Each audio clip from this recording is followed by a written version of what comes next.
மும்பையில் கனமழை காரணமாக தாழ்வான பகுதிகளில் வெள்ளநீர் தேங்கியதால் இயல்பு வாழ்க்கை முடங்கியது. பொதுமக்கள் பாதுகாப்பான இடங்களுக்கு செல்ல முதலமைச்சர் ஏக்நாத் ஷிண்டே அறிவுறுத்தியுள்ளார்.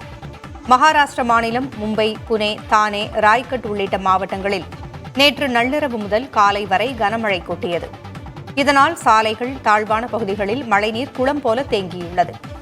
குறிப்பாக வர்த்தக தலைநகரான மும்பையில் ஆங்காங்கே மரங்கள் முறிந்து விழுந்துள்ளன. ரயில் போக்குவரத்து பாதிக்கப்பட்டு சாலைகளில் கடும் வாகன நெரிசலும் ஏற்பட்டது. பந்த்ரா, நவி மும்பை ஆகிய பகுதிகளில் சாலைகளில் தண்ணீர் பெருக்கெடுத்து ஓடுவதால் வாகன ஓட்டிகள் அவதியடைந்துள்ளனர். அந்தேரியில் உள்ள சுரங்கப்பாதை முழுவதும் வெள்ளம் சூழ்ந்ததால் போக்குவரத்திற்கு தடை விதிக்கப்பட்டது. மேலும் சில விமானங்கள் ரத்து செய்யப்பட்ட நிலையில் பல்வேறு விமானங்கள் வேறு இடங்களுக்கு திருப்பிவிடப்பட்டன. இதனிடையே மகாராஷ்டிராவில் அதி கனமழை பெய்யக்கூடும் என இந்திய வானிலை ஆய்வு மையம் சிவப்பு எச்சரிக்கை விடுத்துள்ளது.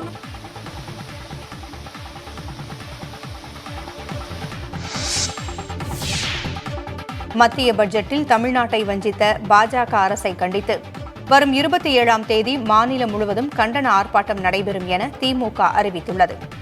இது தொடர்பாக திமுக தலைமை கழகம் வெளியிட்டிருக்கும் அறிக்கையில், நாட்டின் வளர்ச்சியில் பெரும்பங்கு வகித்து வரும் தமிழ்நாடு போன்ற மாநிலங்கள் மீது வன்மத்தை கக்கிடும் வகையில் மத்திய பட்ஜெட் அமைந்திருப்பதாக குறிப்பிடப்பட்டுள்ளது.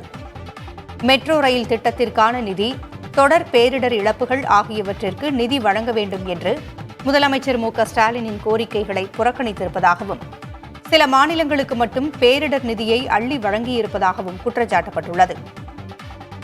மாற்றாந்தாய் போக்குடன் தமிழ்நாட்டை வஞ்சித்துள்ள பாஜக அரசை கண்டித்து மாவட்ட தலைநகரங்களில் வரும் 27ஆம் தேதி கண்டன ஆர்ப்பாட்டம் நடைபெறும் என்றும் திமுக தலைமை கழகம் அறிவித்துள்ளது. கர்நாடக அணைகளிலிருந்து காவிரி ஆற்றில் திறக்கப்படும் நீரின் அளவு 56,757 கன அடியாக அதிகரிக்கப்பட்டுள்ளது. காவிரி நீர்பிடிப்பு பகுதிகளில் தொடர்ந்து மழை பெய்து வருவதால் அங்குள்ள அணைகளுக்கு நீர்வரத்து அதிகரித்து வருகிறது. கபினி, கிருஷ்ணராஜசாகர் அணைகள் நிரம்பியதால் உபரி நீர் தொடர்ந்து வெளியேற்றப்பட்டு வருகிறது. இரு அணைகளிலிருந்தும் காவிரி ஆற்றில் நேற்று 51,880 கன அடியாக இருந்த நிலையில் தற்போது 56,757 கன அடியாக அதிகரிக்கப்பட்டுள்ளது. இதேபோல ஹேமாவதி அணை, ஹாரங்கி அணைகள் நிரம்பியதால் உபரி நீர் வெளியேற்றப்பட்டு வருகிறது. இதனால் காவிரி ஆற்றில் தண்ணீர் கரை புரண்டு ஓடுகிறது. இதனால் மைசூர், ராம்நகர், மாண்டியா, கனகபுரா உள்ளிட்ட மாவட்டங்களில் காவிரி கரையோர பகுதிகளில் வசிக்கும் மக்கள் பாதுகாப்பாக இருக்க பொதுப்பணித்துறை சார்பில் வெள்ள அபாய எச்சரிக்கை விடுக்கப்பட்டுள்ளது. இதனிடையே ஒகேனக்கல் அருவிக்கு நீர்வரத்து 28,000 கன அடியாக உள்ளது. ஒகேனக்கல் அருவியில் தண்ணீர் ஆர்ப்பரித்து கொட்டுவதால் பரிசல் இயக்க 10வது நாளாக தடை விதிக்கப்பட்டுள்ளது.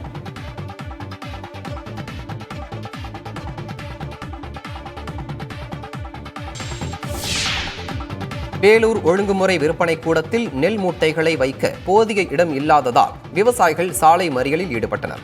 அண்ணா சாலையில் செயல்பட்டு வரும் அரசின் ஒழுங்குமுறை விற்பனை கூடத்திற்கு வேலூர், ராணிப்பேட்டை, திருவண்ணாமலை ஆகிய மாவட்டங்களைச் சேர்ந்த சுமார் 50 விவசாயிகள் நெல் மூட்டைகளை கொண்டு வந்திருந்தனர்.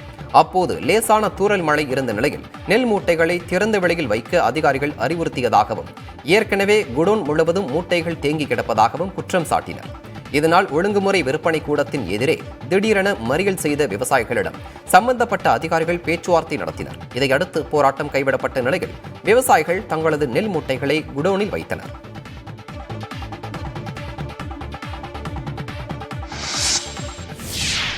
தஞ்சையில் ஆய்வுக்கு சென்ற மேயர் மற்றும் ஆணையரை ஆட்டோ ஓட்டுநர் ஒருவர் கேள்வி கணைகளை துளைத்து எடுத்தார். தஞ்சை மாநகராட்சி மேயர் சன் ராமநாதன் நம்ம வார்டு நம்ம மேயர் திட்டத்தினை அறிமுகம் செய்து வார்டு வார்டாக சென்று மக்கள் குறையை கேட்டறிந்து வருகிறார். அந்த வகையில் தஞ்சை 2வது வார்டு பூக்குளம் பகுதியில் மேயர் உள்ளிட்டோர் ஆய்வு செய்தனர். அப்போது ஆட்டோ ஓட்டுநர் தங்கதுரை பூக்குளம் பகுதியில் உள்ள வடிகாலில் அடைப்பு ஏற்பட்டு கழிவுநீர் தேங்கியிருப்பதாகவும், இதனால் தொற்றுநோய் ஏற்படுவதாகவும் கூறினார். பலமுறை புகைப்படம் எடுத்து மாநகராட்சிக்கு தெரிவித்த போதும் நடவடிக்கை எடுக்கவில்லை என ஆதங்கம் தெரிவித்த ஆட்டோ ஓட்டுநர் மேயரின் சமாதானத்தை ஏற்க மறுத்து மீண்டும் கேள்விகளை முன்வைத்தார். பேரீச்சை என்றாலே அரபு நாடுகள் நினைவுக்கு வரும் நிலையில் தற்போது தருமபுரி, கிருஷ்ணகிரி மாவட்டங்களிலும் அதை விளைவிக்க விவசாயிகள் ஆர்வம் காட்டி வருகின்றனர். கிருஷ்ணகிரி மாவட்டம் தவளம் கிராமத்தில் தக்காளி, நெல், வாழை உள்ளிட்ட பயிர்கள் சாகுபடி செய்த விவசாயிகளுக்கு எதிர்பார்த்தபடி லாபம் கிடைக்காததால் தற்போது பேரீச்சை சாகுபடியில் ஈடுபட்டு வருவதாக தெரிவிக்கின்றனர். எதிர்பார்த்த அளவுக்கு தற்போது மரத்தில் கொத்து கொத்தாக பேரீச்சை விளைந்திருப்பதால் விவசாயிகள் மகிழ்ச்சி அடைந்திருக்கின்றனர். 1 கிலோ பேரீச்சை 200 ரூபாய்க்கு விற்பனை செய்யப்படுவதால் அதிக லாபம் கிடைத்திருப்பதாகவும் தெரிவிக்கின்றனர். இதேபோல தருமபுரி மாவட்டத்திலும் வறட்சியை தாங்கும் பணப்பயிரான அரேபிய பேரீச்சையை சாகுபடி செய்திருக்கும் விவசாயிகள் அதிக லாபம் ஈட்டி வருகின்றனர். 3 ஆண்டுகளில் அதிகளவு மகசூல் கிடைத்திருப்பதாக விவசாயிகள் தெரிவிக்கின்றனர். ஆரம்ப கட்டத்தில் சோதனை அடிப்படையில் போட்டோம். அப்போ போடும்போது வந்துட்டு பார்த்தீங்கன்னாக்க இதில் சில ரகங்கள் ரொம்ப நல்லா அழகாகவே வந்தது. மகசூல் 3வது வருஷம் 4வது வருஷத்துல மகசூல் எடுத்துகிட்டு இருந்தோம். இதோடைய தண்ணீரோட பார்த்தீங்கன்னா உங்களுக்கு வந்துட்டு கிளை சாயலில் கூட எங்களுக்கு வருது. தண்ணி பார்த்தீங்கன்னா வந்துட்டு கரிசல் பூமிக்கு பார்த்தீங்கன்னா வாரம் ஒரு தண்ணி கொடுத்தாலே போதுமானது. எந்த ஒரு பொருளாக இருந்தாலும் விவசாயி வளைஞ்சு மார்க்கெட்டுக்கு கொண்டு போகணுங்க. ஆனால் பேரீச்சை பொறுத்த வரைக்கும் வந்துட்டு மார்க்கெட்டே விவசாயிகிட்ட தேடிட்டு வருது. இது ஒரு லாபகரமான பயிர். குடியரசுத் தலைவர் திரௌபதி முர்மு பள்ளி மாணவர்களை சந்தித்து சுற்றுச்சூழல் பாதுகாப்பு குறித்து பாடம் எடுத்தார். குடியரசுத் தலைவரின் எஸ்டேட் பகுதியில் உள்ள கேந்திரிய வித்யாலயா பள்ளியில் 9ஆம் வகுப்பு படிக்கும் மாணவர்களுக்கு பாடம் எடுத்த குடியரசுத் தலைவர் திரௌபதி முர்மு சுற்றுச்சூழல் பாதிப்புகள் குறித்து அவர்களுடன் கலந்துரையாடினார். புவி வெப்பமயமாதல், பருவநிலை மாற்றம், மழைநீர் சேமிப்பு, காற்று மாசு ஆகியவை குறித்து பாடம் எடுத்த அவர் மரக்கன்று நடுவதன் அவசியம் குறித்து மாணவர்களுக்கு எடுத்துரைத்தார். அப்போது பேசிய குடியரசுத் தலைவர் முர்மு மாணவர்களுடன் கலந்துரையாடியது தனக்கு மிகவும் மகிழ்ச்சியை அளித்துள்ளதாக குறிப்பிட்டார். குடியரசுத் தலைவராக திரௌபதி முர்மு பொறுப்பேற்று 2 ஆண்டுகள் நிறைவடைந்துள்ள நிலையில் அதை முன்னிட்டு ஆசானாக இருந்து மாணவர்களுக்கு அவர் பாடம் கற்பித்த நிகழ்வு அனைவரையும் திரும்பி பார்க்க வைத்துள்ளது. கோவில்பட்டியில் விமான பயிற்சி நிறுவனம் அமைக்கும் பணி விரைவில் தொடங்கும் என சமூக நலத்துறை அமைச்சர் கீதா ஜீவன் தெரிவித்துள்ளார். தூத்துக்குடி மாநகரில் வசிக்கும் மக்களுக்கு பட்டாக்கள் வழங்கும் நிகழ்வை அடுத்து செய்தியாளர்களிடம் பேசிய அவர், தூத்துக்குடி மாநகராட்சியில் 432 கோடி ரூபாய் நிதியில் பணிகள் நடைபெற்று வருவதாக கூறினார். துறை டிட்கோ சொல்லியிருக்குது, விரைவிலே தொடங்கப்படும். நம்முடைய பாராளுமன்ற உறுப்பினர் அக்கா கனிமொழிக்கெல்லாம் வந்தப்புறம் அதனுடைய தொடக்க நிகழ்ச்சி இருக்குங்க. மத்தியில் உள்ள விளையாட்டு அரங்கம் இருக்கு இல்லையா, அந்த விளையாட்டு பயிற்சி மையம் இருக்கு, கருவ மைதானம், அதுல உள்ள விளையாட்டு அரங்கம், அந்த ஸ்டேடியம், ஸ்விம்மிங் பூல் போன்ற அதை பராமரிப்பதற்கும் புதியதாக பராமரித்து நல்ல முறையில் அமைப்பதற்கும் நம்முடைய மாண்பு விளையாட்டுத்துறை அமைச்சர் அவர்கள் நிதி ஒதுக்கீடு செய்துள்ளார்கள் என்பதை நான் குறிக்கொள்ள விரும்புகிறேன். கடந்த முறை ரயில்வே துறைக்கு எழுதும் போது அவர்கள் அதுல அமைப்பதற்கான சாத்தியக்கூறு இருக்குதுன்னு சொல்லிட்டு ரிப்போர்ட் கொடுத்துருக்காங்க. அதை வைத்து அவர்களிடம் மனு செஞ்சிருக்கோம். விரைவில் அதற்கும் ஏற்பாடு செய்து தருவதாக நம்முடைய முதலமைச்சர் அவர்களும் மாண்பு நகர்ப்புற வளர்ச்சித்துறை அமைச்சர் அவர்களும் கூறியுள்ளார்கள். ஆகவே விரைவில் நமக்கு 4வது கேட்ல ஒரு ரயில்வே மேம்பாலம் அமைக்கப்படும். நெல்லை, கோவை மாநகராட்சி மேயர்களை தேர்வு செய்ய மாவட்ட ஆட்சியர்கள் மற்றும் தேர்தல் அலுவலர்களுக்கு தமிழ்நாடு தேர்தல் ஆணையம் உத்தரவிட்டுள்ளது. கோவை மாநகராட்சி மேயராக இருந்த கல்பனா மற்றும் திருநெல்வேலி மாநகராட்சி மேயராக இருந்த சரவணன் ஆகியோர் ராஜினாமா செய்தனர். இந்நிலையில் மாநகராட்சி மேயர் பதவியிடங்களை நிரப்ப மறைமுக தேர்தல் நடத்துவதற்கான மாநகராட்சிகளின் கூட்டங்களை நடத்தி மேயர்களை தேர்ந்தெடுக்க மாவட்ட ஆட்சியர்கள் மற்றும் தேர்தல் அலுவலர்களுக்கு தமிழ்நாடு தேர்தல் ஆணையம் அறிவுறுத்தியுள்ளது.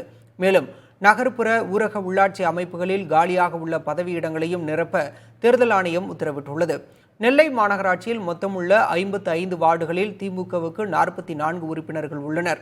அதேபோல கோவையில் மொத்தம் உள்ள 100 வார்டுகளில் திமுகவுக்கு 77 வார்டுகளில் உறுப்பினர்கள் உள்ளனர். இதனிடையே கோவையில் ஆகஸ்ட் 6ஆம் தேதி மேயர் தேர்தல் நடைபெறும் என தெரிவிக்கப்பட்டுள்ளது. அதேபோல ஆகஸ்ட் 5ஆம் தேதி நெல்லையில் தேர்தல் நடைபெறவுள்ளது. கப்பலூர் சுங்கச்சாவடி எதிர்ப்பு ஒருங்கிணைப்பு குழுவிடம் நடத்தப்பட்ட பேச்சுவார்த்தை தோல்வியடைந்ததால் திட்டமிட்டபடி 30ஆம் தேதி கடையடைப்பு போராட்டம் நடத்தப்படும் என அறிவிக்கப்பட்டுள்ளது. மதுரை திருமங்கலம் நகராட்சி எல்லைக்குட்பட்ட கப்பலூர் சுங்கச்சாவடியில் கடந்த 10ஆம் தேதி முதல் உள்ளூர் வாகன ஓட்டிகளுக்கு 50% கட்டணம் செலுத்த வேண்டும் என்ற உத்தரவு அமலானது. இதற்கு கடும் எதிர்ப்பு எழுந்த நிலையில் பல்வேறு கட்ட போராட்டங்கள் நடத்தப்பட்டு வருகின்றன. இதன் ஒரு பகுதியாக வரும் 30ஆம் தேதி திருமங்கலம் பகுதியில் முழு கடையடைப்பு போராட்டம் நடத்தப்படும் என கப்பலூர் சுங்கச்சாவடி எதிர்ப்பு ஒருங்கிணைப்பு குழுவினர் அறிவித்தனர். இந்த போராட்டத்தை கைவிட வேண்டும் என திருமங்கலம் டிஎஸ்பி அருள் தலைமையில் பேச்சுவார்த்தை நடத்தப்பட்டது. ஆனால் இதில் எந்த உடன்பாடும் எட்டப்படாததால் திட்டமிட்டபடி கடையடைப்பு நடைபெறும் என அறிவிக்கப்பட்டுள்ளது.